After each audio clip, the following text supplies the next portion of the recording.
Genesis chapter 34. The rape of Dinah. Dinah, the daughter whom Leah had borne to Jacob, went out to visit some of the women of the land. When Shechem, son of Hamor the Hivite, the leader of the region, saw her, he seized her and lay with her by force. He was strongly attracted to Dinah, daughter of Jacob, and was in love with the young woman. So he spoke affectionately to her. Shechem said to his father Hamor, "Get me this young woman for a wife." Meanwhile, Jacob heard that Shechem had defiled his daughter Dinah. But since his sons were out in the field with his livestock, Jacob kept quiet until they came home. Now Hamor, the father of Shechem, went out to discuss the matter with Jacob.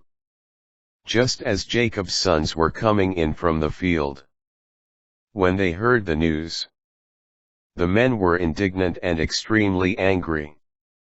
Shechem had committed an outrage in Israel.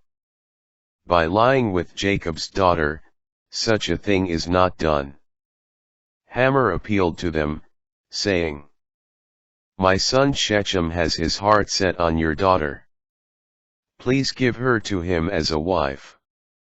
Intermarry with us, give your daughters to us, and take our daughters for yourselves. Thus you can live among us. The land is open before you. Settle and move about freely in it and acquire holdings here." Then Shechem appealed to Dinah's father and brothers. "Do me this favor, and whatever you ask from me, I will give. No matter how high you set the bridal price and gift, I will give you whatever you ask from me. Only give me the young woman as a wife." Revenge of Jacob's sons. Jacob's sons replied to Shechem and his father Hamor with guile, speaking as they did, because he had defiled their sister Dinah. They said to them, "We are not able to do this thing, to give our sister to an uncircumcised man, for that would be a disgrace for us. Only on this condition will we agree to that you become like us, by having every male among you circumcised. Then we will give you our daughters, and take your daughters in marriage. We will settle among you and become one people. But if you do not listen to us and be circumcised, we will take our daughter and go." Their proposal pleased Hamor and his son Shechem. The young man lost no time in acting on the proposal, since he wanted Jacob's daughter.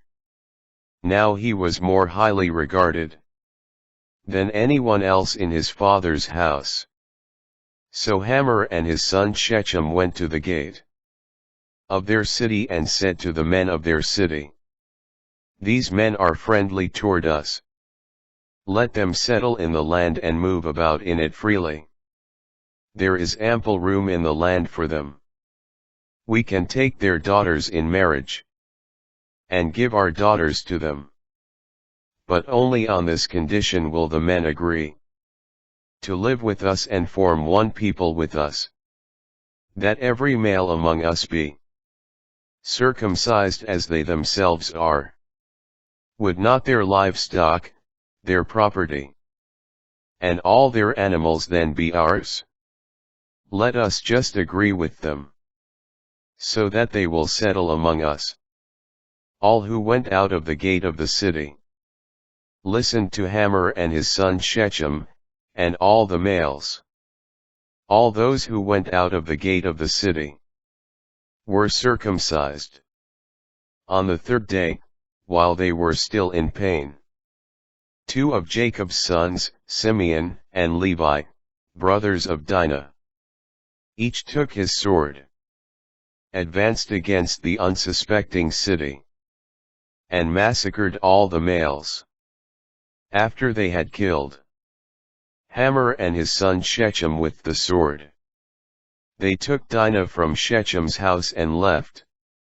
Then the other sons of Jacob followed up the slaughter, and sacked the city because their sister had been defiled.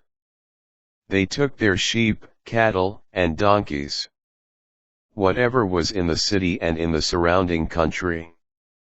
They carried off all their wealth, their children, and their women, and looted whatever was in the houses. Jacob said to Simeon and Levi, "You have brought trouble upon me by making me repugnant to the inhabitants of the land, the Canaanites and the Perizzites. I have so few men that, if these people unite against me and attack me, I and my household will be wiped out." But they retorted, "Should our sister be treated like a prostitute?